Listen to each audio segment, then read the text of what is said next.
आज बुधवार 7 ऑगस्ट. उजनी धरणामधून सोडला जाणारा विसर्ग हळूहळू कमी केला जात आहे. धरणात येणारी आवक मंदावली आहे, त्यामुळं विसर्ग कमी केला जात आहे.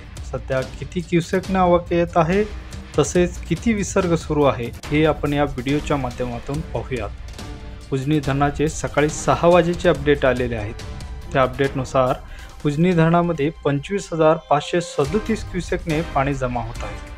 काल रात्रीच्या तुलनेत आवकमध्ये घट झाल्याचं पाहायला मिळालं. काल रात्री 9 वाजेच्या अपडेटनुसार उजनी धरणात 31,482 क्युसेकने पाणी जमा होते. उजनी धरणात एकूण 120.71 TMC पाणीसाठा जमा झाला आहे. यात उपयुक्त पाणीसाठा 57.5 TMC इतका आहे. उजनी धरण सध्या 106.49% भरलं आहे. सध्या उजनी धरणामधून 51,600 क्युसेकनं विसर्ग सोडला जातो.